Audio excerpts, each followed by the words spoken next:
morning, everyone. So, the agenda right now is we're going to have a flower offering for Master Ching Hai.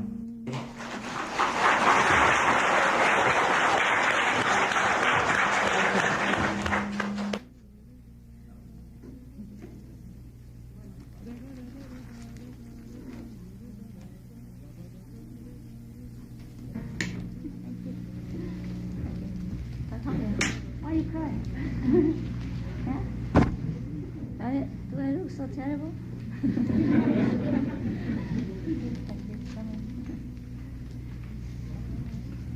you. Wow. So today all the deities got so many flowers. Thank you for coming early and thank you for waiting. You know what happened? Do you have any?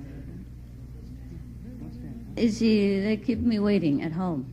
I was ready on time, and then they say, Master, nobody was here. So I think maybe I have a nice holiday. and then I waited very long, and she said to me, some of the, the disciple who came early, she said to me, oh, now there are some people coming. So I begin to put on my makeup, my clothes.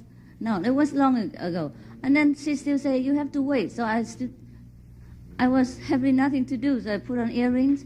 And then later she said, still nobody comes. So I put on my necklace. And then she said, still nobody coming, huh? About 20 minutes later on, she still put on bracelets, Now I know why the woman put on so many things. Just to pass the time. So now you see me all dressed up and beautiful, but late. And later when I cannot wait anymore, I said, now I'm coming. Doesn't matter what happened, I'm just going, yes. Because he said, nobody's here. Not yet. Not many people. I said, never mind. Doesn't matter how many, I will come. So that's how I started to, to go out. Otherwise, they keep me waiting until maybe tomorrow morning. Because she's used to with a big lecture. When I go lecture, there's a big, huge hall and so many people. So today for her, it's like nobody. So I'm sorry that, the fellow practitioner kept you waiting. I should have come earlier. But if I listened to them, I wouldn't have come. You know what I mean? So you still love me as usual, huh? Thanks. So Tony. I would like to introduce Jeffrey McGordy. Is that right? McGordy. Sorry, Jeffrey. He's going to share with us a spiritual experience. Beautiful. Please give him a warm welcome. Hello. Thank you so much. That's really beautiful. Maybe It's you really can teach me to sing like that too. I found out about the Master about a year ago. A disciple gave me a sample booklet.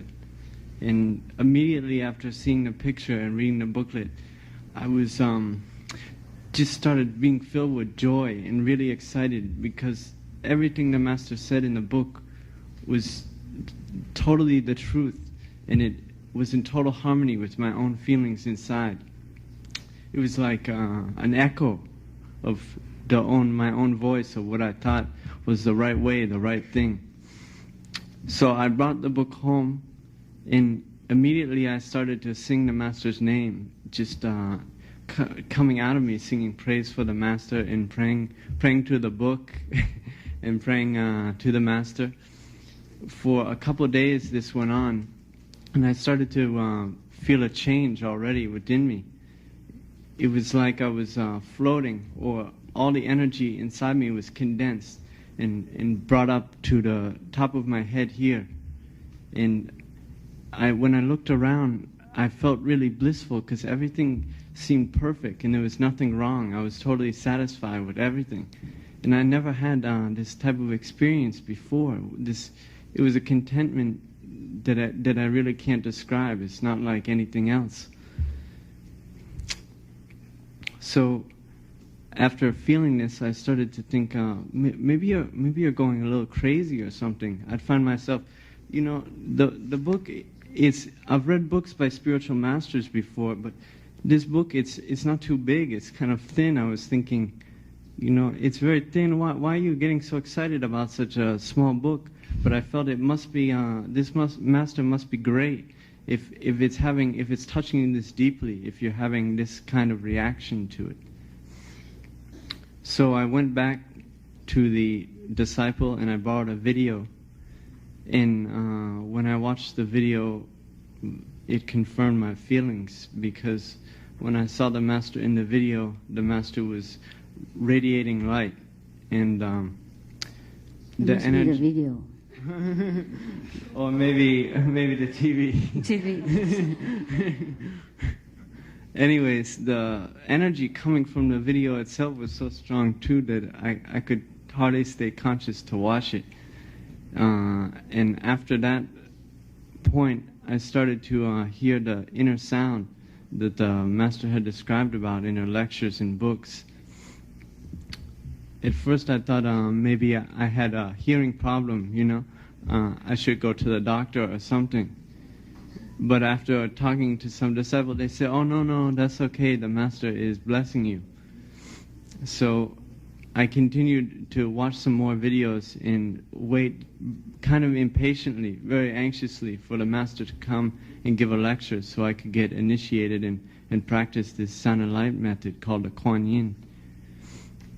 And the master came about 7 months after that time, and I got initiation in Washington, D.C. And when the master, I first saw the physical master, my heart just exploded, and my soul just ran in every direction, and tears came pouring out of my eyes. It was like more than a mother, more than missing your mother or any person. It was like missing your true self, and seeing your true self and reuniting with it. So I got initiation, and at that point, I realized that I'm not the physical body, but I'm made up of finer qualities of sound and light, and that I understand my purpose here is not just to enjoy the material world, but is to find my true self and to bless the world around me. When I had these experiences of hearing the sound before even personally meeting the master, it really convinced me of this master's omnipresent powers, that without even seeing her or being so far away from her, she could hear my longing and also return it with a reply. So I'd like to give many, many, many, many thanks to the master, and I hope you open your hearts and mind and really cherish this experience. Thank you, Master.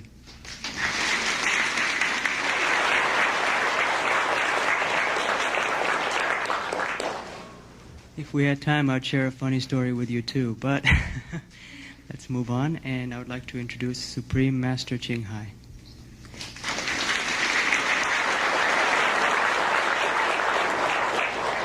Thank you, Thuần.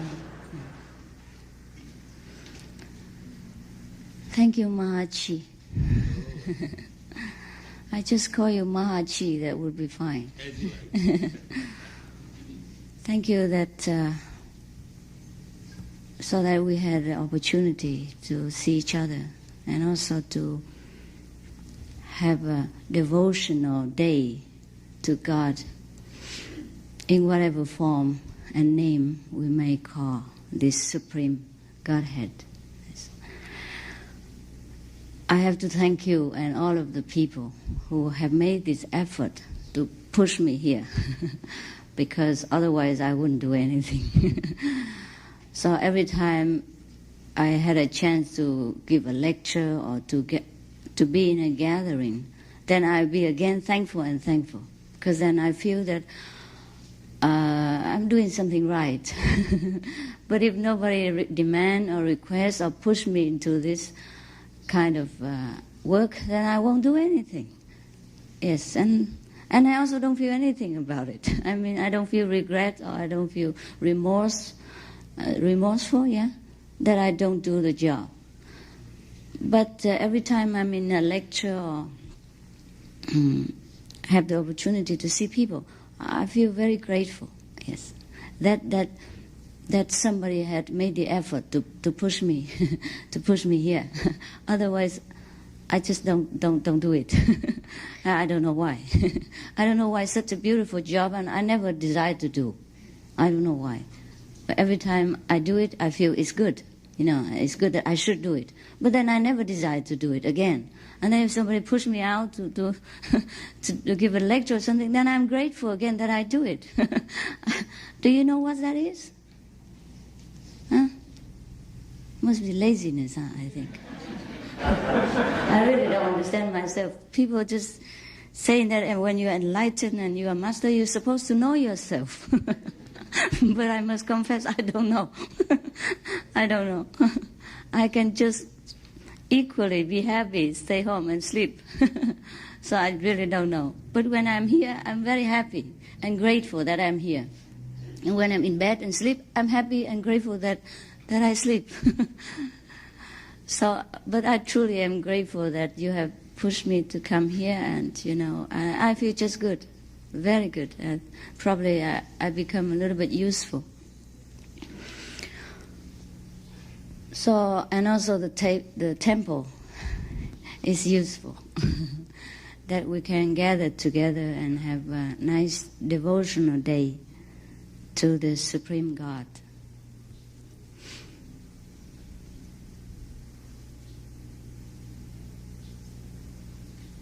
Or you just came for lunch? Huh? No, huh? I didn't make mistake, no. No, huh? You came for God, right? Okay, good. Then you're entitled to lunch later. Yes, surely if we don't have spiritual food, doesn't matter what we eat, it will never satisfy us, mentally and physically. Therefore we keep getting hunger and hunger. Yeah, hungry and hungry again and again. And even we eat a lot of nice food and vitamin, we still get sick and sometimes distressed, yeah, and indigestion. In the Bhagavad Gita, it is mentioned that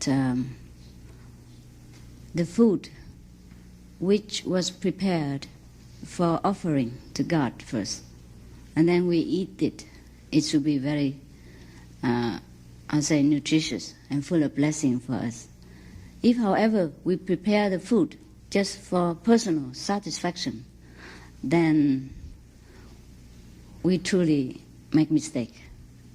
And that will give us a lot of unsatisfaction and sometimes trouble, indigestion and all that. Because actually in the Bhagavad Gita it says stronger than this, say very strongly, like you eat in sin. You don't offer first to God. So it's not me who spoke like that, it's Krishna. Thank you. Now, same is not only food. All of you know the Bhagavad Gita or not? Except the Indian people. All the people know Bhagavad Gita? You don't know? That's the book of wisdom of ancient India. It's about 5,000 years old. Is that not so, Maji? Yeah, yes. And it was spoken by the Supreme Master of that time, Krishna, the beloved black beauty. Is that right? He was black and beautiful, right? No, we call him dark beautiful, right? Is that the one or the other one? Krishna was, huh? Yes. His complexion was so dark, like many Indian people. But he's so beautiful and handsome that the people call him heartbreaker also. Because he breaks everybody's heart when he lives.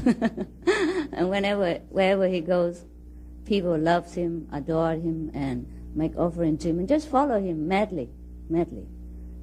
I heard that he has about 70,000 wives. 16,000 wives.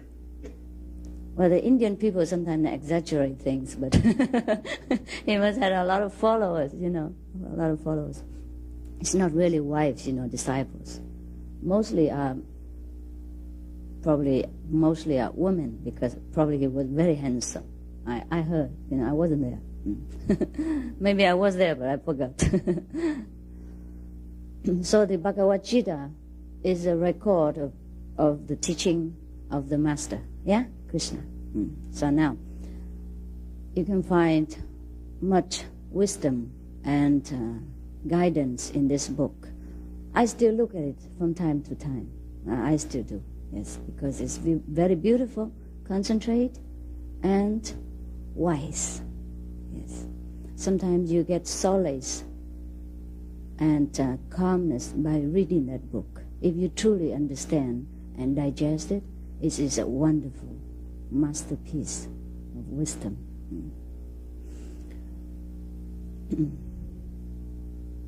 Many of the master of the past had connection with Indian law. Therefore, we could not to mention India and the Bhagavad Gita. Yes. Even Milarepa, the great yogi of Tibet, Or should I tell another story again? The disciple should know Milarepa, no? I told many stories. Okay, now, even that great yogi of Tibet, his possession consisted of, maybe a pot and the Bhagavad Gita. Now, in that book, it is mentioned not only the food, that we should first prepare it in the spirit of offering to God before we take it. But everything else we do in life must be an offering, must be a sacrifice to the Supreme Spirit. In that case, we will never reap any bad or any good result out of that. Because bad result or good result bind us to this material world. Even if sometimes we cannot help ourselves, we become we lose our temper. We get angry, yes, and we know we shouldn't. And then sometimes we feel very, very sorry for a long time after our anger has already subsided. But I tell you, forgive yourself. Forgive yourself anytime. Whatever you do, just make offering to God and let it be whatever the outcome. Because we are not the body anyhow. We are not the action. We are not the doer of anything in this world. Even if we are, suppose we are the doers, we still have to forgive yourself.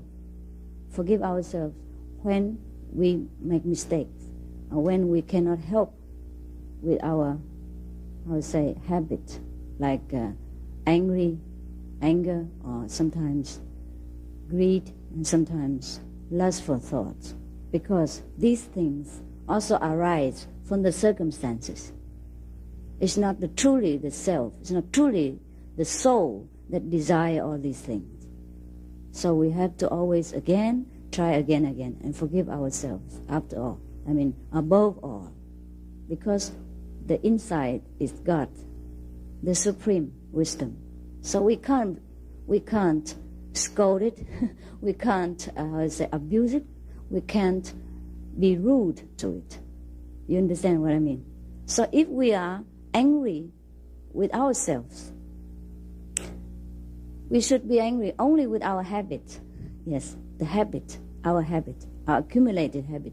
Or we should blame the situation also, not to blame the supreme wisdom, the real self, because the real self never err, never make any mistakes. Suppose we are even the doer, and we are in this society like this. Sometimes we get angry. It's not always our fault. Most of the time, it is not. Sometimes everything can make us angry. For example, you work in a company, and you work with the wrong personnel, right? Whatever you tell him, he just doesn't understand. or he understood, but he does the other way around. He just make you angry and angry and angry. And even you forgive him again and again, he repeatedly doing that. Very small thing, even small thing, irritates our mind and make us feel miserable.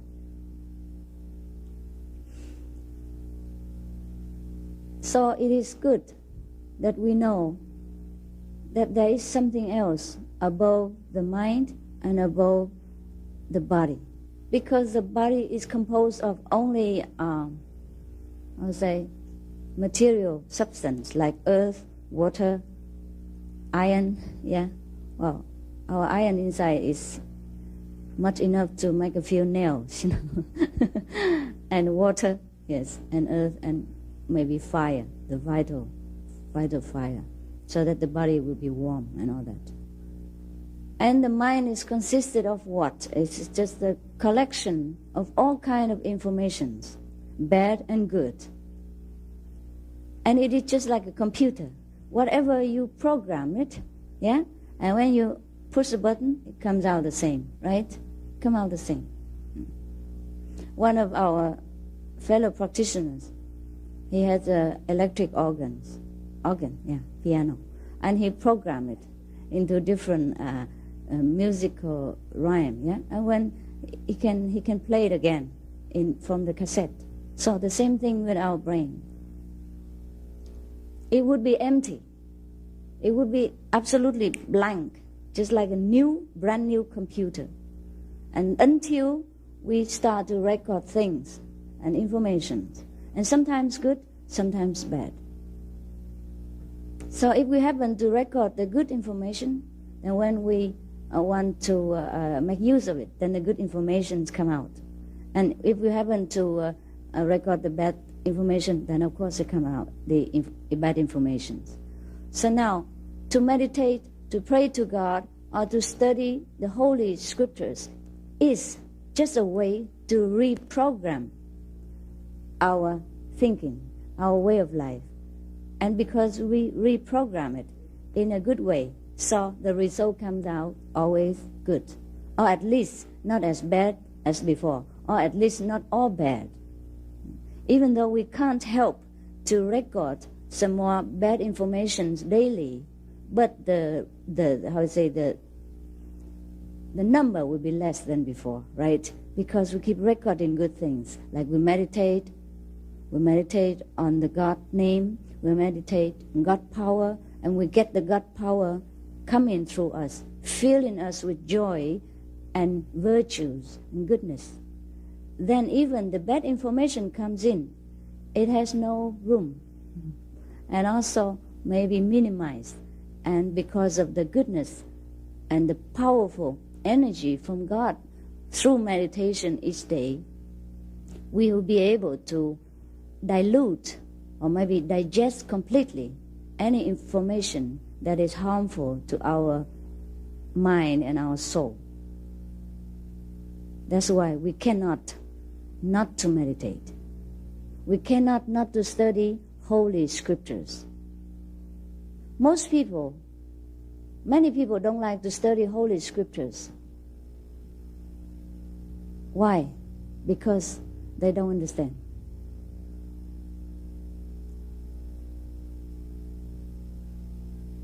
So I heard many of the holy men from churches, from temples, they complain that the young people or the people of today do not like to study scriptures, do not like to study holy book. But because most of the holy scriptures are too profound, too sophisticated, too deep, sometimes too difficult for the modern man, for the layman to understand.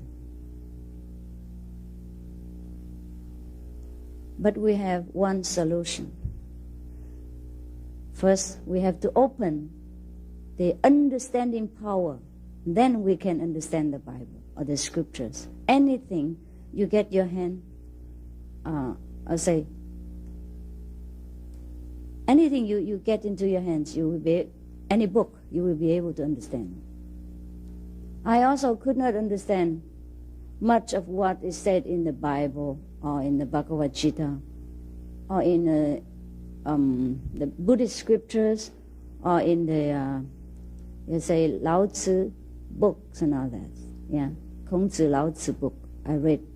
I understood somehow, but not as profound, not as deep as I do now. Because after our power of understanding is open, the wisdom is, how to say, it's made to be useful again, then we can understand many things. So if we do not understand the scriptures, and the best thing is first to get enlightenment.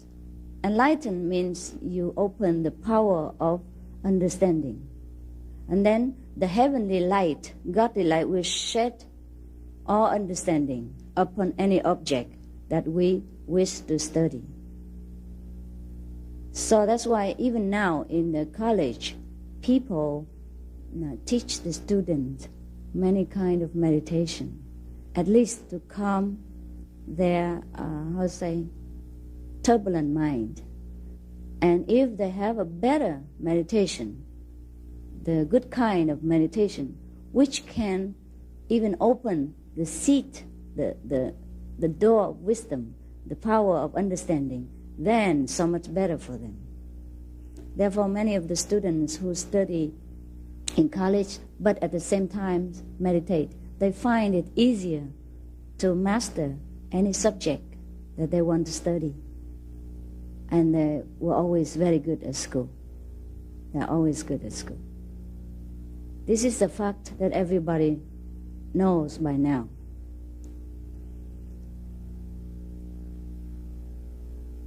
Why is that we heard of reincarnation? Why there is reincarnation? It is because we do not know the real self, and we chase after the how to say, the container of the self. Therefore, we chase after one to another. For example, the water in the sea is all one, yeah? And then if we happen to put it in a cup, or we put a cup into the sea like this, and then we seal it, then the water in the cup is separated from the ocean, right? Understand? But as soon as the cup is broken, then it becomes one with the ocean again. And if the water inside the cup is attached to the container, and then after it's broken, it goes and seek another cup, you know what I mean? Then it will forever be separated with the ocean. Similarly, our real self is not contained in this body. Never. Because it's all pervading. And this is just one of the stations, one of the things that, you know what I mean, contain a little bit of ourselves. Therefore, when we broke this limitation, we will be one with the whole. And we don't have to break the body to go out. There is a way to go out. For example, we don't need to break the cup to free the ocean, to free the water in the cup. We can just, you know, where it's leaking or there is a hole somewhere. And then so even the cup is still there and the water is still inside, but at the same time the water is in and out all the time and connect with the whole ocean. Understand? Similarly, our cup here, the body, has a hole. And it's blocked. Yeah? It's made blocked. So to keep the soul of life, the water of life inside, but we can open it.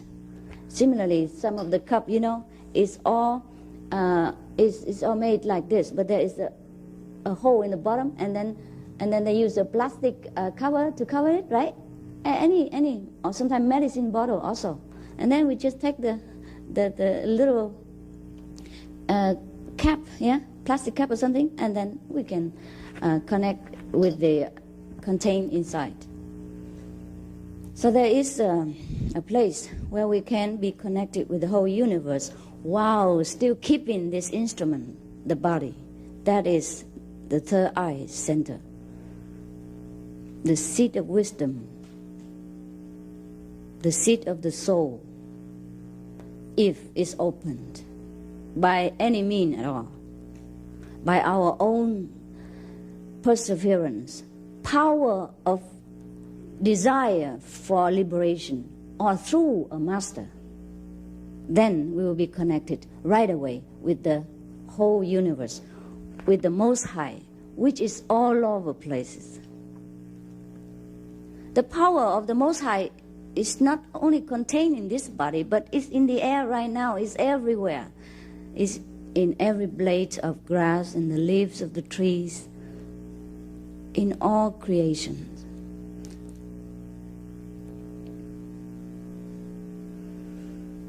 It is easier to open it if we have an experienced guide, who has already been connected with the whole universal power. Then that he is very powerful, because he doesn't use individual power anymore. He uses the whole universal power, understand? Because he's already connected. Just like the water in the cup, even though it's still in the cup, but it's always connected with the ocean water through the hole, and there's always fresh water coming in and out, even though it's still contained in the cup. Therefore, a master or an enlightened person is like that.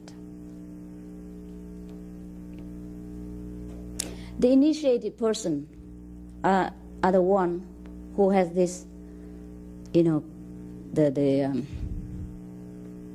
connection, has the button open, yes. And the master is the one who realized the universal power, even though we all have it. But the master is the one who realized it. It's just like if two persons have the same amount of money inherited from the father, but the one who knows it, who knows where it is, can use it, no? Right? And the other one, even though he has it, but he put it somewhere, or he never know where it is, can he use it? He cannot, right? Similarly, we are all the same. But if we know where to use our universal power, then we become master of ourselves, master of our destiny. And we can lead many of others to become master of their own destiny as well. Otherwise, even though we are equally great, but we don't know our greatness, and that's a waste of time. Therefore, we have to come back again and again in search for this treasure until we find it. Then our journey ends. Very simple. We are here to search for this forgotten treasure. And we never give up until we find it. That's why our life is never satisfied, never satisfactorily, because we always know there's something else greater than what we have right now. We always somehow know that we are not this container, the flesh. Because after we so-called die, the body is still there, but we cannot move. We cannot do anything. We cannot love any person. We cannot open our mouth. We cannot do anything at all. That means we are not the body. Something in the body is there to make the body move and work while we are living. Something in the body left when we die. So we cannot move any of our bodily instruments. So somehow we know. Very deep in our heart we know. Well, I know. I don't know if you know. You know, huh? You must know.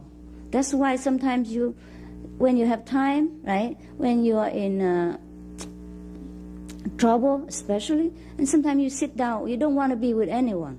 You just want to be alone. And then you think, and then you feel better and better. Because you thought there is something there. Something that sometimes comfort us in silence. I used to be like that before I know the Kuan Yin method. I used to pray a lot. I prayed to Buddha and I prayed to Jesus. I'm afraid one of them cannot hear. So I pray to anyone I know. Sometimes I pray to Krishna, Hindu God. There's no Hindu God, there's only God actually. Just sometimes God resume an Indian form or a Chinese form, and so we call it an Hindu God, Chinese God. Actually, there's no such thing, huh? Okay. So sometimes when I'm in deep sorrow, I was in deep sorrow before I know the Kuan Yin method. Then I pray very deeply, just to be alone, not to pray very loud, but to, to truly lament inside. And then I feel like something lifted me up, and I feel so soothing and so smooth. And I feel like, well, there's nothing to worry about. That is the time when we realize that something is greater than life. Something is always there to listen to us.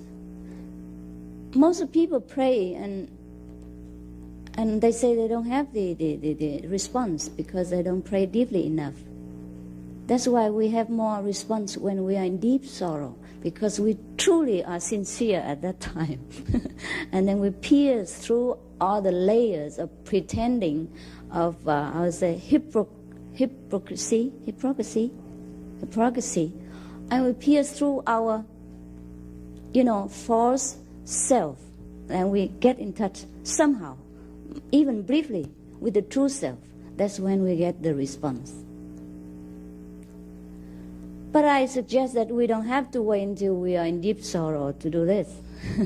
That would be too traumatic, yes. So we have a better way to do. We practice it, even when we are not in sorrow. That would be better. We practice before we die. That would be better. So when we die, just like we walk from one room to the next, no problem. And we can walk out forever. We can break the whole cup and be united with the whole ocean. Or we can keep it. Or we can seek another cup in order to satisfy someone else's longing, or to help someone else. It's like the master. Sometimes the master reincarnate again and again into different bodies in order to help mankind.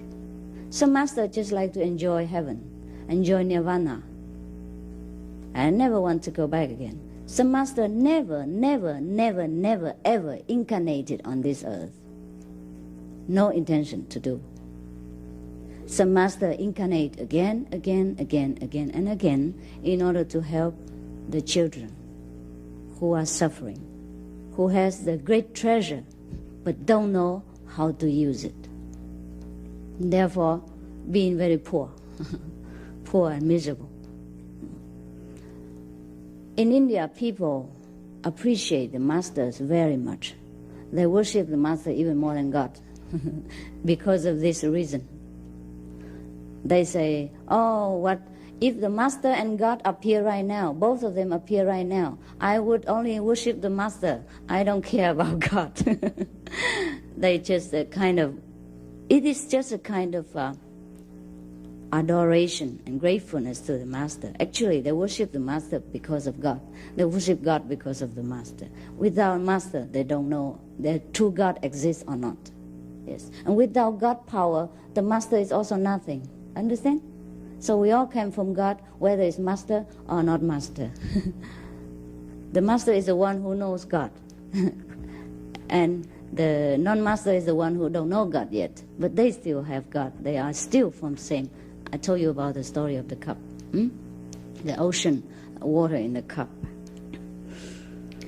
So at the time of initiation is, you know already, the button is pushed open, so then we can get in touch somewhat, to God, at least for some moments. And then we continue to do that every day until we completely realize that we are one with God. There's no separation.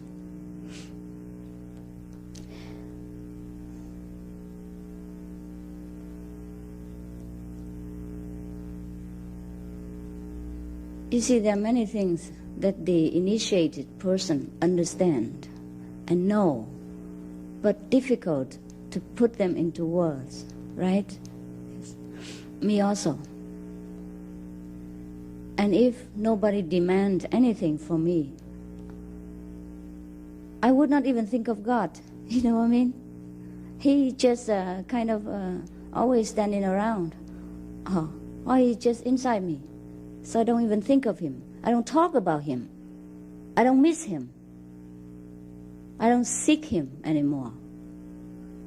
Just for other people's sake that I talk about God. I talk about these things. And sometimes difficult for me to talk about God. Yes. Maybe that's the reason why I don't desire to go for lecture or anything like that, because I'm just satisfied wherever I am and whatever I do.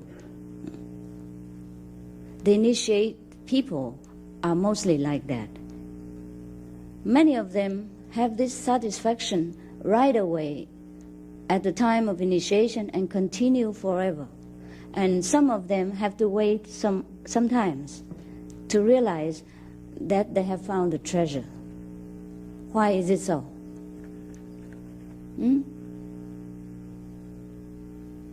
Some people's curtains are thicker than others, right? Because we are obstructed by intellectual understanding and by many of the knowledge that we have accumulated during our lifetime, and we're proud of it, and cling to that. That's why we have forgotten that we are greater than this knowledge, greater than the PhD certificate, greater than the name that we are proud to have, like Dr. So-and-so, or I'll say such and such a position. We are greater than this, greater than any king on this earth. Sometimes we don't even realize that we have this ego, and that we are trapped into this ego. The Maya net. We don't even realize it until we practice more and more and more. And the more we practice, the more we realize that we are obstructed by our own habit, by our own collection of garbage, of a lot of nonsensical thinking. Is that right? Nonsensical? Oh, I forgot English. Yeah, it's the same. If we speak Chinese or Vietnamese all the time, we forget also English. Me too. Similarly, every day we're busy with our daily work, and we're busy with our worldly knowledge, and we think we know that much, this much, and then we forgot that we are the great one. We know more than that. We know above all these things, including these things. Now the greatest power, the great wisdom is so big like that, for example, so great, so pervasive. And then we use that great wisdom just to understand a little bit of the worldly knowledge, for example, your medical knowledge or lawyer knowledge or anything. And then we cling to that, the whole wisdom we use just to pay attention to this corner of the knowledge. Therefore, we forgot the whole. Understand what I mean? Yeah, that's it. And we thought we are very great already. We are this doctor and that PhD. I don't mean to talk about you. I say we, mean including myself. Sorry. So now we think we know that much. We are beautiful. We have this and this certificate and that. In fact, we lost the whole 99.9999% of our great wisdom just to pay for that much worldly knowledge. And in the end, we have nothing. Because this is ephemeral. This knowledge will change. Because we know many medical definition or many medicines has been proved, outdated and then replaced by another.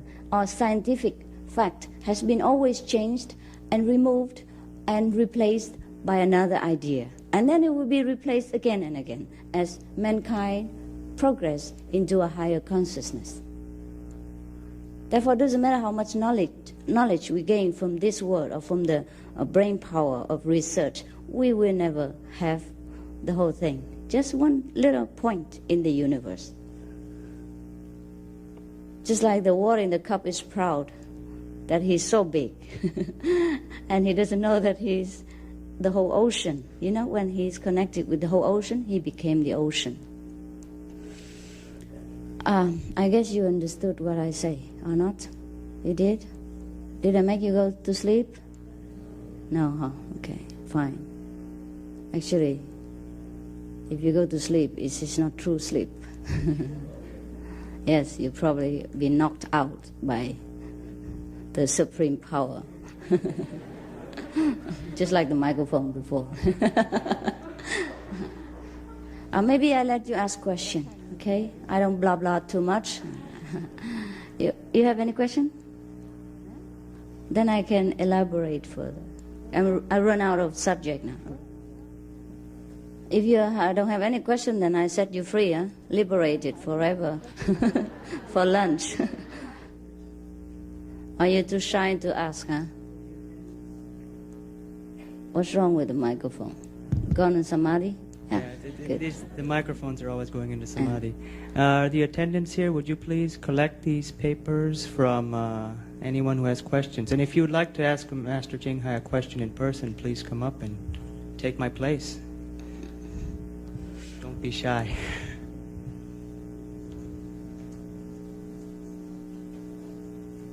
Okay. Okay, let me read the first question. Right. Master, why Krishnamurti said gurus and religion are crutch, so he refused to be their crutch for his students? What does it mean, crutch?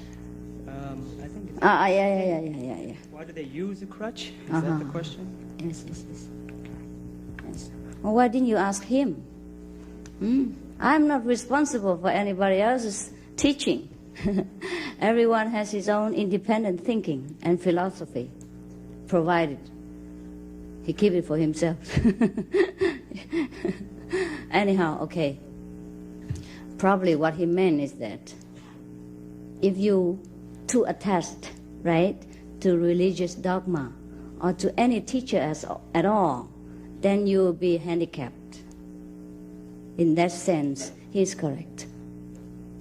The teacher or the master is not the one on which you lean, but from which you gain experience and wisdom, and then you walk yourself, okay? Most of the time, if a teacher is worth his salt, he should teach the student this way. You know what I mean? Yes?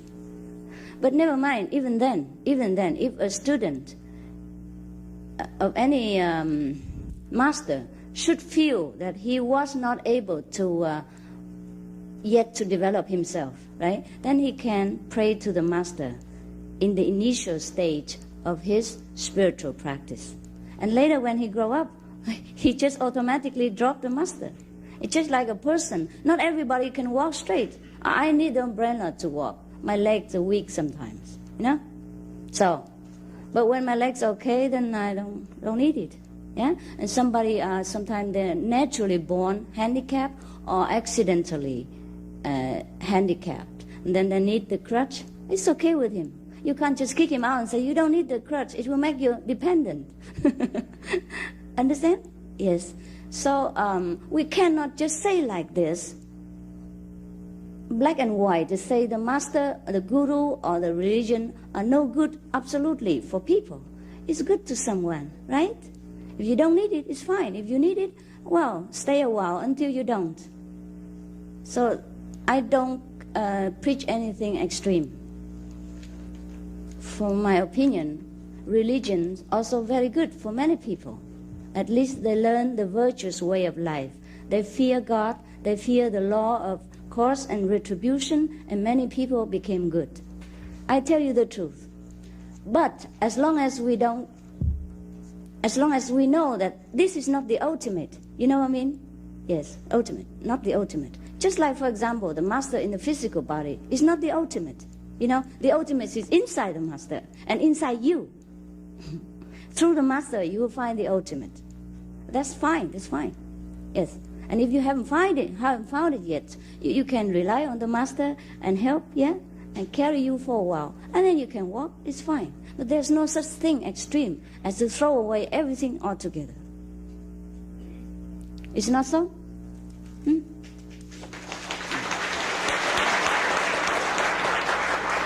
If any answer not satisfactorily to you, you may respond or ask again. Master, how long have human beings been on this earth? Wow. I have to count on the fingers, no? Do you know how long? What for do we know how long? It's enough to work every day.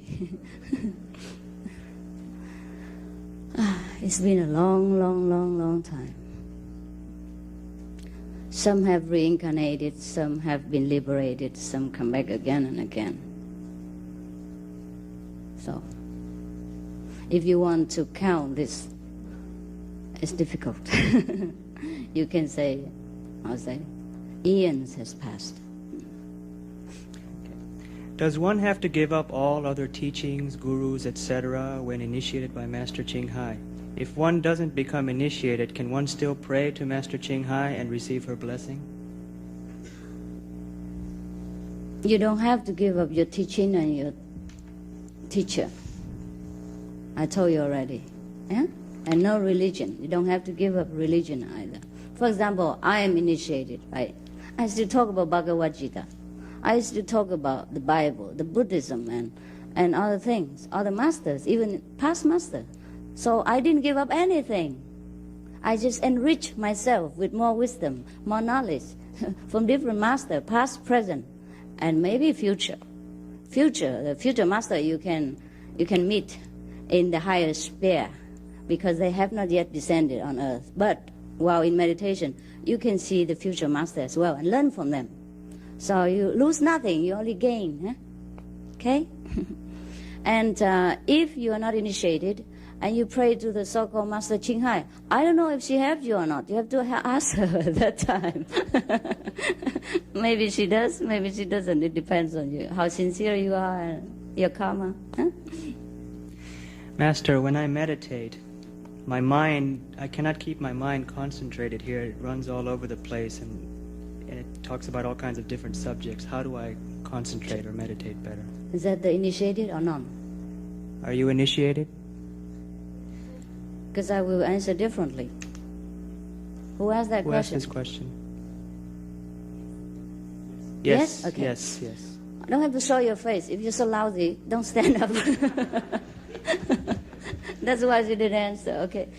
So the problem is, that's why we have to go to group meditation, you see, because the concentrated power will help us. And we have to take time, yes. Some people can concentrate right away. Some people it takes a longer time. I have mentioned previously in the lecture. Also forgive yourself. The situation in this world is not conducive to our tranquil meditation and calm thinking. So, but try again and again. But in this world, we have an advantage is that because this was so difficult for us to practice, therefore God's blessing is with us manifold. Yeah. So we walk one step, and the master power will walk 10, 100 steps to help us. Yeah. So if we are in heaven and practice, it's not that lucrative. Yes. Therefore, in heaven, if you want to practice, take longer time. For example, here we practice 1 day is equal to in heaven 100 days. That's why many devas, heavenly beings, they like to be incarnated into human body in order to practice faster. Because here we have all kind of rubbing force like karma and situation and disaster and war and suffering and happiness. All this mixing. It's a kind of high degree fire to grill us, right? How you say that when you make the iron into a knife? What's it? Huh? Oh, forge. Yes. This fire will forge us into a strong, useful tool. Yes, for ourselves and for the world.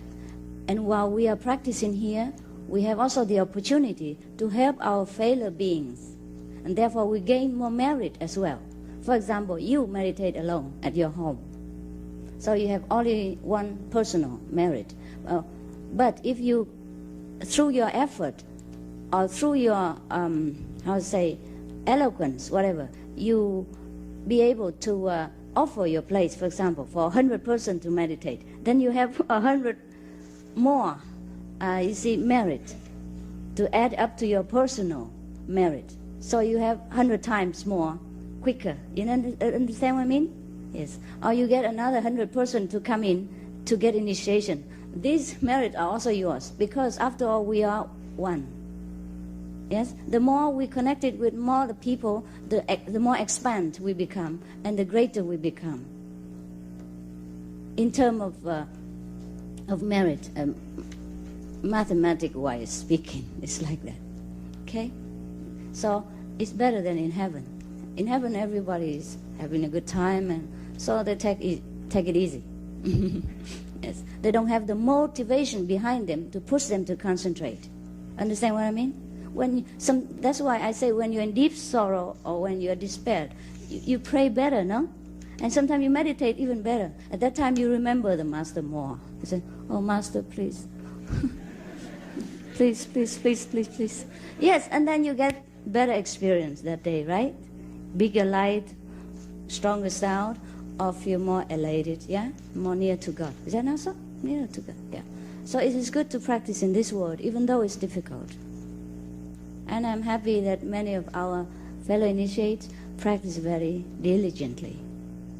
Well, some come to the center just to look around, but later, well, they don't look around that long because everybody close their eyes, so so they feel embarrassed after some time, and then they also close their eyes, yeah? And then they see something inside instead of looking at pretty girls outside, yeah? So that's a very good advantage of having a temple or having a center where people come together and do the same thing, concentrate, and one-pointedness, thinking of God. That helps very much. So you take your time, yeah? You can look around for a while, and then when you're fed up with it, you close your eyes and meditate with other people. Okay? And the mind is always having trouble to be controlled. That's why we have to practice every day. Otherwise, I would tell you, get initiation and you are the Buddha. No more work, right? Yes, because our habit is long term. It has been many thousands of years' time, maybe more. So to take one lifetime to clear all this, you know what I mean? It's a hard work, but it's worth it. Or you want to stay here 1,000 more years to continue to do that? Huh? Well, it's fun, no? All right. So that's why I tell you to have to meditate longer time, 2.5 hours or 3 hours, because the first 20 minutes is struggling. Just go on with it, and after about 20 minutes over, after 20 minutes, it begins to settle down. And after half an hour, and you begin to enjoy. At 40 minutes, you're gone. Yes. Okay. For what purpose has mankind been created in this life form? Is there any human-like life in another plan in the universe? Yes, there are human lives in other universe, in other planet. And for what purpose? I don't know. That you have to ask the Creator when you go up there. I never ask him why, because I don't ask that many questions. I'm a kind of quiet person. Okay. How do we know to liberate ourselves from suffering, painful emotions at the right time when we want so bad to let go of the lives, the circumstances around us, but it's so hard to see through because of the people we're attached to, and know that there's more than life itself, than just ourselves and love of someones that we couldn't let go? I told you, just forgive yourself and try it again. Sometimes in some circumstances we are able to control ourselves, but with some great effort. And some other time we don't want to control ourselves, or we can't control ourselves. In either way, you just do what is good for you at that moment. Okay? Don't worry much about the emotion. It's only the waves on the surface of the ocean. It's not the ocean's fault. It's the wind. It's the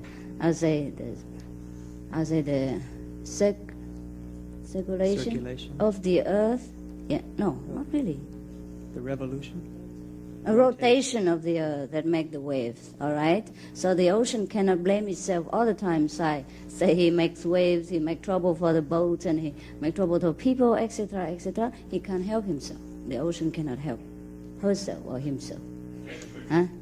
Is him ocean or she ocean? Whatever you want to call it. it. You never know. Okay. Well, let's make it a she because I'm Qinghai. Okay. Qinghai means pure ocean. Actually, in India, the name Vishuddhananda. Vishuddhananda, is that right? Qinghai, ocean, pure ocean, right? Yes. Because the other day, I think I have to change my name into Indian name now to attract more Americans. The other day, one of the American disciples said to me, all the Americans like Indian teacher only, you know. So that's why you don't attract them so much. You attract only the Vietnamese and the Asian. I said, okay, so why don't I change my name? He said, do you have an Indian name, by the way? I said, yes, I do. Vishuddhananda. That's a translation of my name. Yes. Anything Ananda, da, we do. Sounds very much Indian. So now, you can call me Ananda, Vishnu Ananda, so it sounds very Indian, right? Okay. How do we attain inner peace or happiness in everyday life? How you attain that? How do we attain? Yes, slowly. After initiation. Yes. The more wisdom, the more this peace and grace from God we receive, the more peaceful our life will be. But only if you won't be a master. I can't promise you a peaceful life if you want to be a master. But if you are a disciple, everything perfect.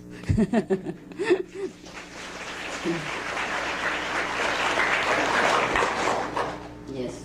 Dear Master, I always make the same mistake that I don't want to make. I feel there are two of me inside, one good and one bad. How can I stop this? How can you stop that? Well, maybe that's the balance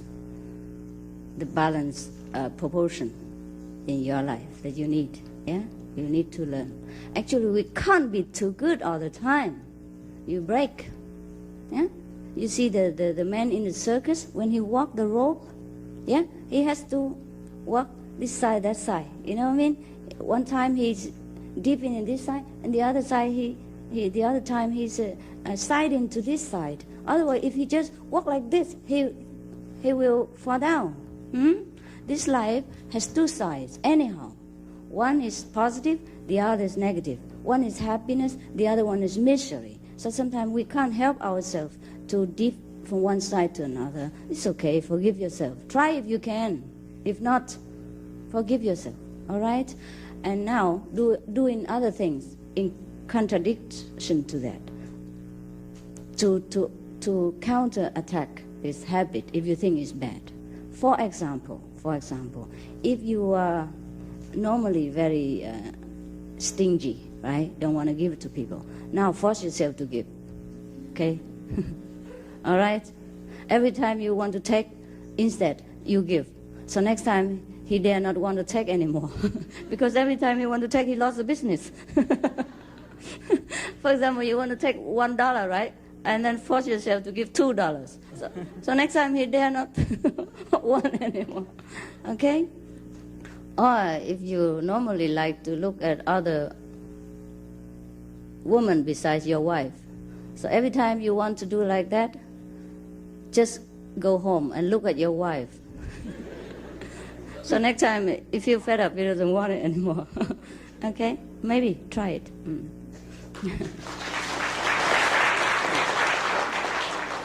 Some religions are saying that the end of the world is coming. What is the true meaning of this saying? No religion ever said that. Only the Christian religion, right? What? Christian Yeah, religion I says mean, that? the Bible. Bible didn't say we end at 2000, no? The Bible just have some revelation about some kind of destruction of the world, okay? But that is one man's experience only. And some of the people sometimes have this kind of experience. You know what I mean? When you enter into some kind of destructive past, when you have seen it before in your previous lives, and then now you saw it and you thought it will be this time for this earth. It's not true. Maybe you see the end of the other galaxy, the other planet, and then you mistaken that for this world. Or sometimes you see it in the past, mistake it for this present time. And sometimes you see it in a very, very, very, very, very, very remote future, and you miscalculate the time. You thought it's now. That's why many prophecies never came true. Just recently, somebody in Kiev has predicted the end of the world, and then he shifted 3-4 times. She shifted 3-4 times. Supposed to be Friday, and then Friday is holiday, so it becomes Sunday, and then Sunday never came.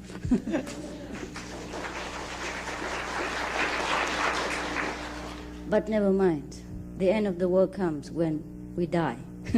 Anyhow, so make preparation for that day. Yeah? Be prepared. So that when we leave this world, we go with God. Instead of go with the angel of death. That will be the end of our world. Okay. What is the relationship between compassion and mindfulness? Mindfulness means you concentrate. Yeah? Well, compassion means you love other people. Compassion, you have mercy. You love other beings. You love animals, love people. You don't want to harm them. You want to help them when they're in need. That's compassion. Mindfulness is the concentration degree you get when you meditate. Okay?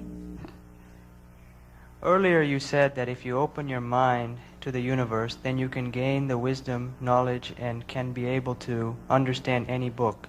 My question to you is, what if you were born with not so bright a mind? How can you be able to learn the knowledge from the universe once you opened your mind? When you're born, what? Then there's more. Let me repeat that part. It wasn't clear. Yeah, what if you were born with not so bright a mind? Oh. And there's more. Okay, wait. He was asking before you answer. I feel that you probably say that learning new knowledge would take time and hard work. For me, in the past, I had tried to learn to become a professional person. I failed because I am dumb. Yeah. Dumb. Can you show me the way? To be,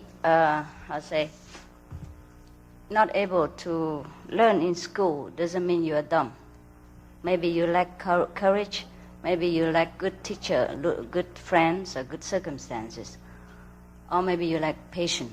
Yeah, some people learn quicker, some people learn a little bit slower. But that doesn't mean you're dumb. Doesn't mean you're stupid. Not to know your own great wisdom is the true stupidity. Yes.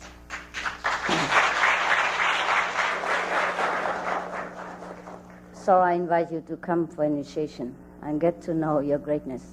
And then you will understand many things. Okay? Because everything I say, it's a big mouth. Talk too much. Yes. Anything without experience, it's just advertising. Yeah? You see, doesn't matter how much I tell you the orange juice in my cup is very good and it's very nutritious and it's good for you and a lot of vitamin C, and when you drink it, it quenches your thirst. But if you don't ever come in and drink it, doesn't matter how much I say, it's all big mouth. You understand what I mean? Nonsense. Talk too much. Yeah? So the best thing is just to drink it. Yeah. Get enlightenment.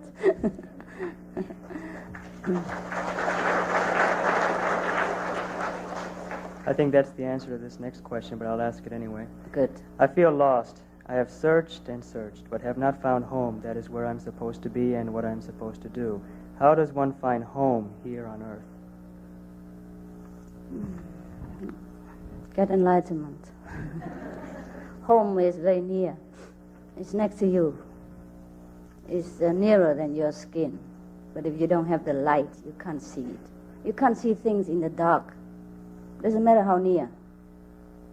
You know, you might have a feeling about what it is, but you don't see it.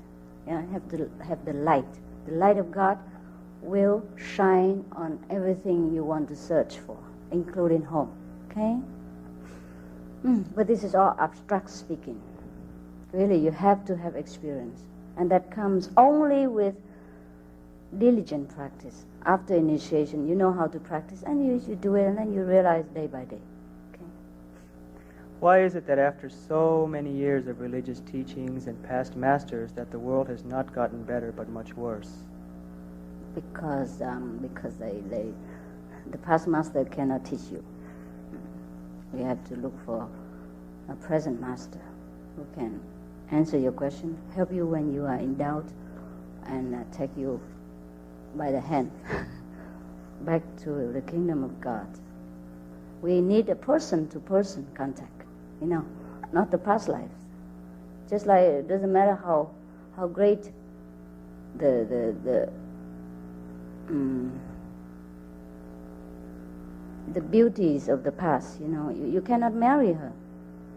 Cannot. And you cannot produce children to you.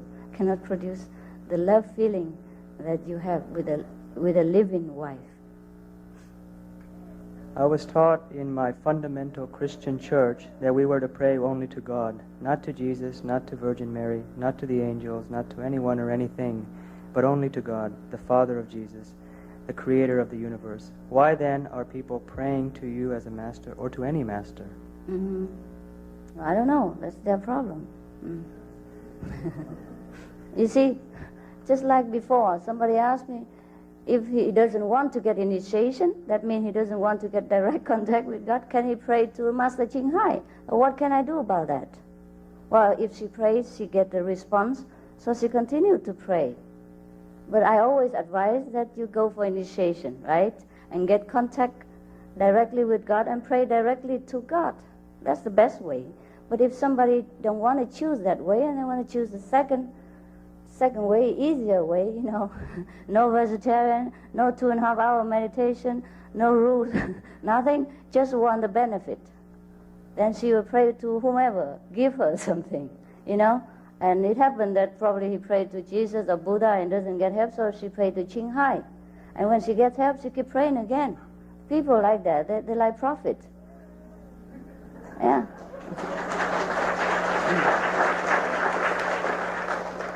You know, the truth is that any living master will respond to our prayer. But then when that master passes away, people continue to pray because they learn that from their parents, from their ancestor. And then they continue to pray. And they forgot the difference between a living master and the past masters. So they continue to pray to the past masters. And sometimes they blame that it doesn't help them. But actually, any master, when you pray to any master, that means you pray to God anyhow. You know what I mean? You know what I mean? Yes. Because the master is connected with God. So you just pray to God. What is there inside except God? You think you pray to Ching Hai? Who is Ching Hai? When you think of her, who is he? Who is she? What is that? Only God resides in her body, nothing else there. So if you pray to her and she's connected with God, then it's the God that you pray to. Understand? Yeah?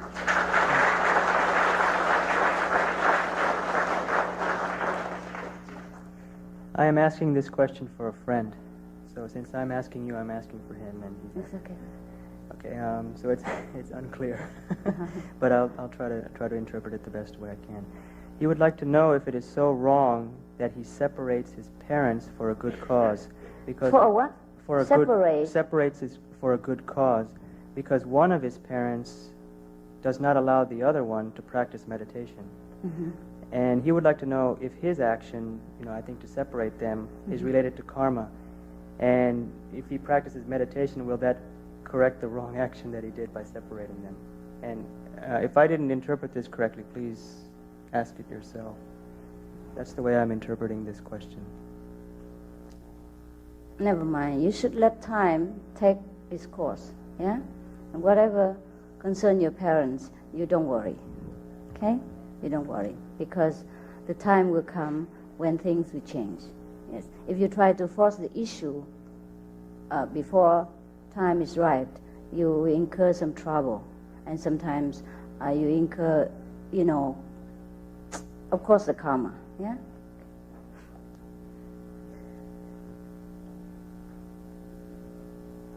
Master said that water in the cup is the same with water in the ocean, but because of our egos, which separates water from the cup of the ocean, is it right that meditation means making a hole at the bottom of the cup to have the water merge with the ocean? Initiation means that, yes. Open the connected hole, and then so the water can come in and out all the time. So the water in the cup is the water in the ocean, and the water in the ocean is water in the cup. Yes. And every day you meditate, it's just like water flowing in and out all the time, make it fresh. So the water in the cup is not become rotten and so.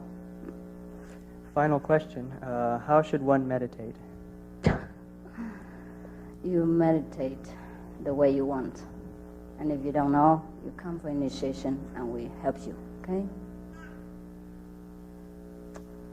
Actually, you should not ask me any question at all. Because it doesn't matter how many answers you have. What's the use?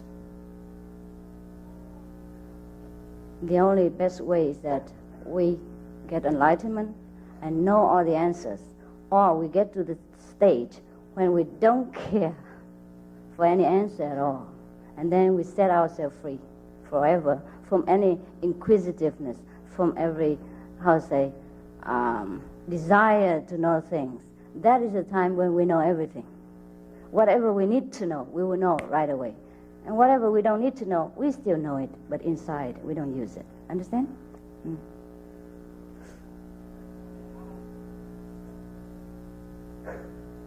You don't have question yourself? No more. Okay. That's it. So all right then. We can set you free for lunch. Huh? No question really? Don't feel sorry when I left, huh? Oh, we got a special delivery, urgent. Oh. Federal Express right here. What? My husband has a terrible skin disease for 8 years already. I love him very much, and I have tried many ways, doctors, medicines, religion, meditation, in hope to cure his disease. All kind of meditation as well? Yeah, meditation too. He meditates? He himself? Yes. Or the wife? It doesn't say, but it is getting worse and worse every day. Now, every time I look at him, my tears fall, and even worse, I begin to dream about another man when I am so sad. Am I bad and disloyal, unloyal? How can I cure my mind and my sadness? No, you're not bad. Just the situation is bad. She forgot to mention that if her husband meditates or she meditates, because the husband should meditate and pray for himself.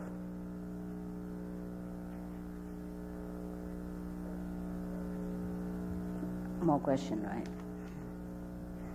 Is God a person, a being, a supernatural entity, or what? All that and more. Now, everyone, when we have sickness, we should try to first accept it. Second, try to find a way to cure it. There must be some way to cure things. And above all, we have to pray to the Supreme Power to help us. Pray, but pray deeply.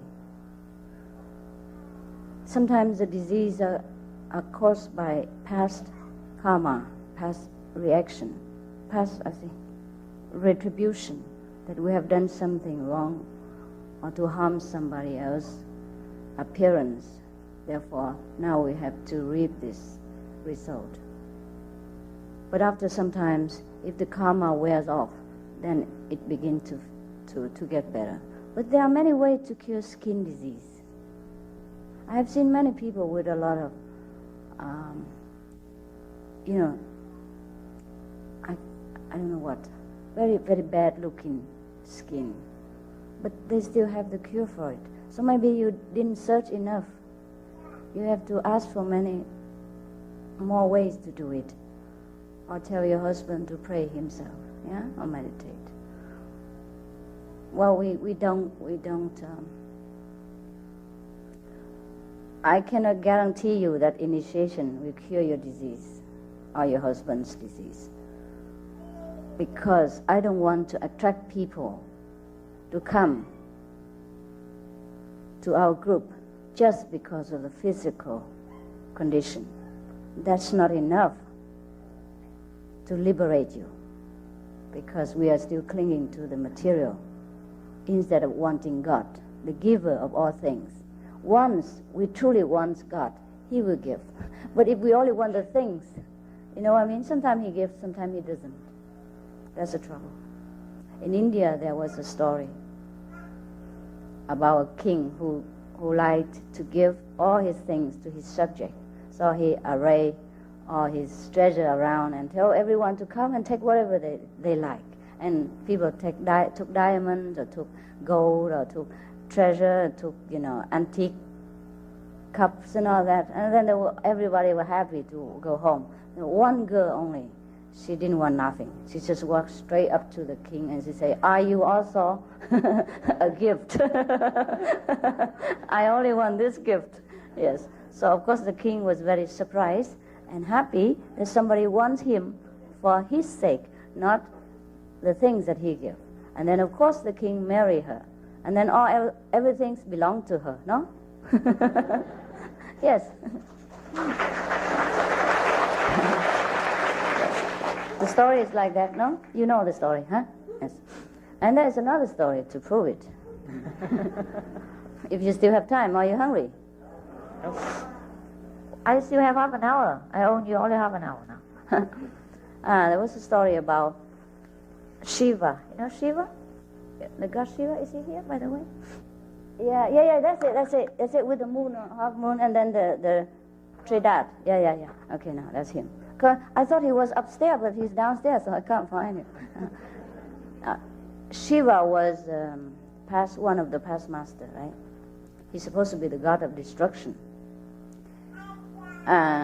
He destroyed, negativity. Yeah, actually, not destroy people. Some people misunderstand. So they worry that he destroyed him. So always keep blackmailing him with all kind of fruit and cakes. It's not the thing. So in the past, he meditated very deeply in the Himalaya. Yeah, he never woke up from meditation. Never, ever. Nothing steers him. So this is the legend from India, right? I don't know if it's true, okay? I just tell you, the power of God. So he meditate all the time in the Himalaya, deep in the meditation, never steer. But some of the God in heaven was afraid that he doesn't have a wife. Yes. So he will not pass down the other generation, the holy seed or something like that, the sacred bloodline. Yeah. Bloodline, you call it? Yeah. Anyhow. So they worry very much. Yeah. Because he was so holy and they want to have another, generation of this kind. So they send out a beautiful, fairy, yes. Her name is Parvati, is that right? Yeah, Parvati. Parvati, yes, okay. The name is correct, just my misspelling. Oh, no, my accent is not Indian. So then she was very beautiful, and her figure is enough to make all the men, fell down in battle. But she couldn't steer him. She tried all her best to kind of dance around him and make all kind of things, but he never steered out of meditation. So finally she was fed up, yeah. So she went to the other side of the mountain, a little bit longer way, selected a mountain range, and she sat there and meditated. She said, "Now, this is nonsense. I meditate on God and then I get liberation and eternal bliss. That's better than to chase a man who is like stone." Have no feeling, nothing. And me, so beautiful like this. And He never steered. Oh. And she was fed up, angry, and frustrated. So she went to the other mountain. Oh, forgot the mountain name. Kailash? No, huh? What's it? Kailash? Yeah? Oh, not bad, huh? Not bad for a Vietnamese Indian. Okay. So my memory is not better. I'm not that old after all. I just look old. So she went to Mount Kailash, which is the most, I can say, the most famous and holy mountain according to Indian belief. Yeah? It's very high. And it has also a very beautiful lake, you know, and in the vicinity. They call the lake is called what? I forgot. Mansarovar, yes. So she stayed there and meditate, yeah? And after some time, she attained the blissful state. And so Shiva suddenly, during his meditation, deep meditation, he felt something stir in him.